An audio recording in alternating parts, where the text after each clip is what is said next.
WWE is no longer about wrestling, and Triple H is an absolute and utter sellout, okay? Those are the two main points of this video, and this is just going to be an absolute discussion in part rant about what's happening with the current state of what WWE wrestling has turned into, because the days of having, consistent matches from your stars, and they're developing feuds and building stories and making these events feel grander than they truly are, you know what I'm saying? Larger than life, right? The days of these intense promos, these hard-hitting, memorable segments, these memorable, feuds, that stuff is over. You're not going to get a feud like an Orton and a Triple H anymore, right? You're not going to get an Undertaker and a Shawn Michaels, once in a lifetime, and then all of a sudden it's back again for the career versus, streak. You're not going to get that. You're not getting a Rock versus Cena. You know what I'm saying? It's not happening again. And the fact is that Triple H has sold the company out. He sold out for money. He sold out for fans. And he sold out to give the fans temporary excitement and joy at the expense of long-term greatness of the company. And it's as simple as that. And it truly is sad to be making this video, right? Because you look at, you look at the past of wrestling, right? And even some elements of what's happened in recent years, like with the Bloodline, for example, which we're going to talk about in a little bit and all that stuff. But this really is the dark ages of wrestling. We are in WrestleMania season. We are in the thick of it. We're about to hit Elimination Chamber, right? We're almost at that halfway point or a little bit over that halfway point, building into Mania. You know what I'm saying? And the fact that they're experiencing record low viewership on Netflix. The viewership has declined. The intrigue has declined. Fans are upset about this Mania season, just like they were upset about last year's Mania season, but there's no Rock to pivot to. Cena's not showing up consistently to pivot to him. Roman's not showing up. You can't pivot to him. You have nowhere to go and nowhere to run and nowhere to hide. Wrestling is one of my favorite mediums literally ever in my entire life. It's an entertainment medium that has emotion. It has heart. It has physicality. It has athleticism, right? It's got storytelling. You know what I'm saying? It's got epic spots. People going through tables, ladders, chairs. It's entertainment. It's supposed to have stars, gravitas, making you feel these larger-than-life characters and larger-than-life storylines and really feeling these big moments of hype for fanfare like at Mania 40 when Taker shows up or Cena shows up, etc. You're supposed to feel these moments. But now you don't feel anything but boredom and being upset with a bunch of ads and garbage, And I don't understand how people are just okay with this and accepting this. But I'm telling you, the more that fans accept this stuff, it's just going to continue to get worse and worse. And if this company continues on the trend, right, the heavy, massive downward trend where you're losing millions of viewers from already a low point, because 6 million viewers globally for anything is really not that great. Right? Netflix has like 200 or 300 million people on it, I think, right? Don't quote me on that, but it has at least hundreds of millions, and only 6 million people chose to tune into your biggest episode. And then after that, now you only have 2.9 million tuning into your episodes worldwide with 8 billion people existing. Like, this is already a low point, and now you're going to get even worse than that, arguably, or most likely. Like, this is not good. You know what I'm saying? It is very embarrassing if they continue the downward trend in viewership, right? The downward trend in quality. Fans are upset year after year. They are upset last Mania season. They're upset this Mania season, and they're upset with more stuff this Mania season. Last season was just people were mad with Cody getting his main event taken. Now they're just upset with everything. The Rumble winners, the potential Chamber results, the main event matches, the storylines, the build-up, the feuds, the week-to-week shows. They're upset with everything. If it continues this state, and it also continues the fact that, the quality's going down, right, and your roster's not getting any better, this is not going to be good. This company will die, sadly, But anyways, now we're going to go ahead and start off first off with what I mean when I say that WWE is no longer about wrestling. Yesterday, on an episode of Impulsive, that, Logan Paul's podcast that he brings wrestlers on, celebrities, YouTubers, all that stuff, he brought on Michael Cole. And Michael Cole basically said word for word that wrestling now WWE is no longer about the wrestling. It's storytelling first. Those are quotes directly from Michael Cole, who's been around in this industry for nearly 3 decades as an announcer, right? He's the voice of WWE. And he said that. And he said that one of the reasons Netflix got us is, signed us for this $5 billion deal, which is an absolute scam, as I discussed yesterday, is because we do storytelling first. But my question is, why do you do storytelling first if your storytelling is not good? Do you understand what I'm saying? It gets to a point now where they're talking about, we're storytelling first. We're story first. And this is obviously an excuse for why wrestlers do not wrestle anymore. There is always a darker method to the madness that is occurring in front of our faces, right? The reason why, right? It's ludicrous. Just think about this for a second. In any other era of wrestling, we would have our top stars would be wrestling at least once or twice a month consistently. Do you understand that? And now you fast forward, your WWE champion has 6 defenses in like a year. Gunther has wrestled 3 matches in the last like 3 or 4 months. You know, Rhea Ripley has wrestled like 3 matches in the last 2 or 3 months. And then you have a situation where your mid-card champion who's in his prime in his 20s, Braun Breaker, is never showing up to work. He's never wrestling, you know, and that's just as simple as that. The tag team division is dead. You know, you get repeat matches of Bayley versus Nia Jax, or Bayley versus this person, or Nia Jax and Candice LeRae versus Bayley and Naomi. It's the same collection of matches, right? Penta versus Pete Dunne, Penta versus Ludwig, Ludwig versus Pete Dunne, Jobber versus Jobber, Jobber versus Jobber. You know, it just is what it is. The method for this madness is because WWE is no longer concerned with having their top stars wrestle because they think that they've built some epic and an amazing story, right? That basically compensates for their stars not wrestling. But what WWE does not understand is the simple fact that they don't have any good stories.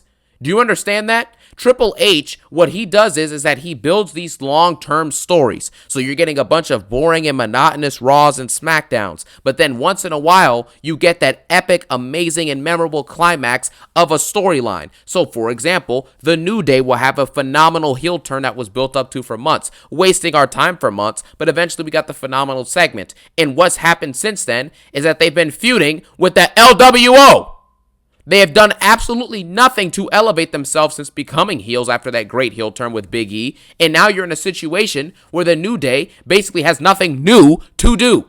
Roman Reigns has a 4-year championship reign, and this is something we need to discuss as well. Roman Reigns is the reason why is part of the reason why WWE thinks that what they're doing now is working, because Roman Reigns set a precedent, right? Where Roman Reigns basically, when the company was in its lowest point during COVID, guys like Drew McIntyre, Lashley, and Roman Reigns himself, obviously as the anchor of it all, pretty much stepped up when this company needed it most, when they needed a resurgence, when they needed a hype back, when they needed a new wave of storytelling, a new innovative way for wrestlers to perform and tell stories and cut promos and do long-term building to different events.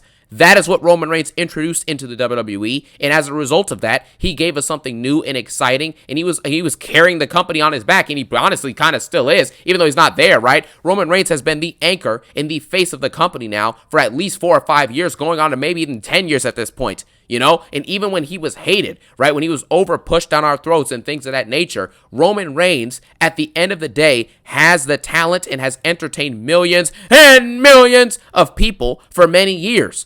And because of this, WWE just assumed that because he had an extremely successful reign and he kind of brought some hype and intrigue back into the company over that period of time and kind of revived the company in a sense, they thought that, okay, we'll just add Cody Rhodes in, right? We'll make the fans happy. And this brings me to something that needs to be discussed as well. All of the champions now are given the Roman Reigns schedule and the Roman Reigns treatment without having Roman Reigns level qualities. I'm not saying that Roman Reigns is John Cena because I don't think he is. I don't think he's better than The Rock. I don't think he's a Cena, right? And other people, in the legendary conversation like that. But Roman Reigns is a legend in my personal opinion, but he's not Cena or Rock or guys like that. You know what I'm saying? But the fact is that Roman Reigns for this generation is undisputedly the GOAT of this era, the last decade. It's not even close. Do you understand what I'm saying? His importance, his impact, all that stuff. So what they do is they give Cody and Gunther the belt to make the niche amount of wrestling fans happy. And once Cody gets the belt, he gets treated like Roman, barely defending his championship, not really showing up to do anything on really any of these shows, right? He's not building any feuds really, you know what I'm saying? And when he does show up and when he is in a feud and trying to build promos and do matches, Cody Rhodes has not done a great job of building feuds with promos and storytelling in this reign. He hasn't done it. Look at him and Logan Paul, him and AJ Styles, which was underwhelming, him and Solo Sikoa, right? Him and Kevin Owens, which had a couple good moments here and there, but was largely below average. It was a below mid story that ended up with a predictable finish. So you look at that, you look at Gunther, he's barely wrestling at all. He's not elevating anything. And for every single good one-liner or decent moment on the mic that Gunther has, it's compensated by the fact that he wrestles once every 7 weeks. Do you see the correlations here? Everyone is treated like Roman without proving it. And I have a comment a fan sent me in an email, right? It was an absolutely sensational comment, he said. And I'm going to basically read this out. He emailed this to me, right? He basically said that The Rock came back in 2024, because of Roman Reigns and the bloodline. And he gave us one of the best build-ups in Mania history, right? And Netflix got these big deals, and Roman made such a big impact on the company from 4 years, going from being booed to being loved. And he's a far bigger draw than Cody Rhodes. And Cody only got the championship because a bunch of fans were crying for him and doing the "We Want Cody" garbage. And then Triple H knew the money was with Rock and Roman, so that was why he was going to do that main event. But because the fans turned on The Rock in that storyline, then he had to give the belt to Cody. So Triple H had to bend the knee pretty much in order to get Cody Rhodes as champion to appease the fans, sacrificing money, long-term hype, long-term intrigue, and also making sure that he put the belt on someone who long-term was not going to be suitable to be the face of your company. Paul Heyman said in an interview I saw about 1.5 years, 2 years ago before WrestleMania 39, he said, if Cody were to win the belt, do you really think that Cody Rhodes would be able to elevate the industry like Roman Reigns did? And on top of that, you also have the fact, right, that in a situation where Triple H is, choosing who he's giving the belt out to, Triple H knows that Roman Reigns is a better star than Cody Rhodes. And I think it's evident to see that this company was holding on by a thread. And that thread was Roman Reigns. And shout out to the fan Sohail Khan, you know what I'm saying? Sohail Khan, that's his name, the fan that sent me that little idea and that opinion he had, which I 100% agree with, you know what I'm saying? But that's just the simple facts of the situation. WWE was hanging on by a thread, and that thread was The Rock showing up, and the other thread was Roman Reigns, and that's it. And now you've sacrificed that storyline. And The Rock, we don't even know when he's going to come back and fight Roman Reigns potentially. So you sacrifice all of that to put the belt on Cody Rhodes to appease the wrestling fans who, fast forward a year now, a decent amount of the audience is bored and wants Cody to lose that belt to either Punk or Cena or even to someone else. Do you understand what I'm saying? Triple H bent the knee and succumbed to the pressure. And that is what causes this company to be in a position where it is right now. Your stars don't wrestle. No one shows up to work. Your viewership is in an absolute heavy decline, as I've discussed multiple times, where your global debut on Netflix, which has hundreds of millions of viewers worldwide, and only 6 million people turned in night one, and now it's decreased to only 3 million people tuning in consistently. They sold out for ads. The Rock found out, basically that he was probably going to have to go do live-action Moana movie, and because of that, he can't be here for Mania 41. You built your whole entire storyline around The Rock and around Roman and around the bloodline for so long that now that the bloodline's not there anymore, you took the title away from Roman, you took his Ula Fala, The Rock's out of the equation, you have nothing left to provide with this company. And it's as simple as that. And because of this, you now have to sit here and watch the decline of the WWE. It really is sad to see this stuff. Because you think about it, how many memorable and amazing all-time great matches and feuds and stories can you think of in the history of WWE? And when you look back at the pantheon of those, 80% of those stories are going to take place from 2015 and back. It's as simple as that. If you look at the best, just think about some of the best stuff we've ever seen. Rock Cena, Orton and Cena, Edge and Cena, Taker and Shawn Michaels, Triple H and Taker, right? All of these storylines, it doesn't equate to anything that's happening in the recent future unless you include the Bloodline storyline, which is up there with one of the greatest pro wrestling stories of all time, of course, the Final Boss run, of course, and those are the only things that have really happened in recent memory that are holy crap, that was a generational run that will be remembered forever as being iconically, sensational. And it really is just sad to see how Triple H bent the knee to these fans who wanted Cody to be champ. They wanted him to do this and they wanted him to do that. But Roman Reigns said it himself best during an interview before WrestleMania 39. He said, simply, what's it going to look like when I finally lose that championship, right? When I lose my island of relevancy. People want me to lose the belt because they're upset about the part-time schedule and they're upset about this and upset about that. But the fact is that once the belt leaves my hands, you're going to all want me back. And what happened as soon as Roman Reigns lost that belt? The night after, fans were chanting, "Thank you, Roman, thank you, Roman." And it followed up in commensurate weeks with people chanting, "We want Roman, because Roman is all they have. He's all they have. And the sooner you realize that, the quicker you're going to understand why this company is in the position that it's in now. They have no stars. There is no next generation Cena or next generation's Austin or Rock or even Roman Reigns. It's not there. They don't even have a next Seth Rollins, someone who's not like going to be a generational. He's a generational talent, obviously, right, in terms of like in-ring work and all that other stuff, right? And his promos are great too. But you get what I mean. You're face of the generation star. Your Romans, your Cenas, your Austins, your Rocks, etc. Shawn Michaels, you know what I'm saying? People like that. Or Undertaker. You're not going to have a face of the generation star coming in the near future. We're seeing it. Braun Breaker doesn't show up to work and doesn't do anything. Carmelo Hayes is treated and booked like a jobber. Tiffany Stratton they brought in, she doesn't do anything. She comes out and talks about Tiffy time and this and this and that. It's over. Triple H has sold the WWE out for a cheap pop. You got your Cody title reign, and yeah, for 2 months, everybody was excited. Everyone was hype. It was a beautiful moment when he finally took the belt from Roman Reigns, and he finally toppled down The Rock and the Bloodline and everyone like that. You know what I'm saying? It was a beautiful moment. Good for Cody Rhodes, the actual human being. But for the storyline and for the company of professional wrestling, Cody Rhodes is not getting it done. I don't even have to make fun of this guy's championship reign. You know what I'm saying? I respect it. It's unbelievable now. SmackDown just drew its worst rating on USA Network literally in the 5 months that they've been on the network. It drew its worst rating this previous Friday because there's nothing to look forward to anymore. Roman Reigns should have held that belt for the foreseeable future. Mania 40 was incredible. Don't get me wrong. It was awesome. And we wouldn't have gotten it if Rock was face, probably. We wouldn't have gotten it to this extent.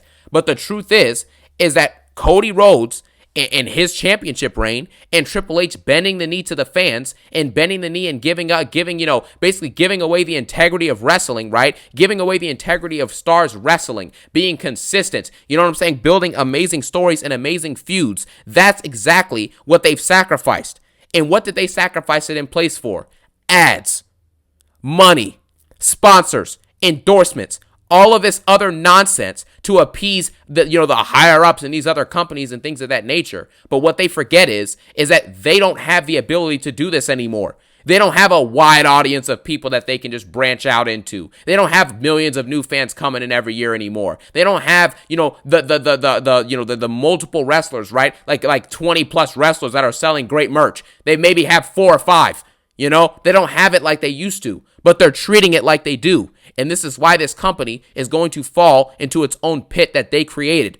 They're going to fall into this disaster kick. You know what I'm saying? It's like call it a disaster kick that has been set up for them by Triple H and by Cody Rhodes and by Gunther and by the booking of the company as a whole. I don't understand why people are blaming Vince McMahon and blaming this and blaming that. Yes, don't get me wrong. Vince McMahon is responsible for WWE's initial decline in the latter parts of the 2010s, you know what I'm saying, and in the COVID era. Don't get me wrong. But you had a chance to right the ship and course correct. You had your shot. Your roster's not good now, but you could have signed MJF, to at least help out, right? You could have signed a Will Ospreay. You could have done these things. But because of personal politics and things getting in the way and kind sponsorships and endorsements and who's a good guy and who's this and who's that and what do these little niche fans want, you bent the knee. And now we're stuck with a bad product that eventually is going to die. At the current rate that WWE is going at, they're going to die out. And everyone knows it. So at the end of the day, we have to effectively understand these things and analyze where the company is at. And this is a different type of video, This isn't a video where I'm happy, where I have to, bash these dudes and, laugh and, I can't stop thinking about Punk, all that. This is serious. This company is a failure. And unfortunately, this is the reasons why it's happening. This is the true dark reason why WWE has fallen to its lowest point. And no one wants to address it and no one wants to talk about it. But this is the reality of the situation. And so that's really all I got to say about this stuff. This is why WWE has fallen to the lowest point that they've arguably been at literally ever, right? The Triple H sold out, and WWE at this point has lost its element of wrestling, and now we are where we are. So thank you guys so much for watching. I hope you guys have a phenomenal day, and as always, peace out and one love.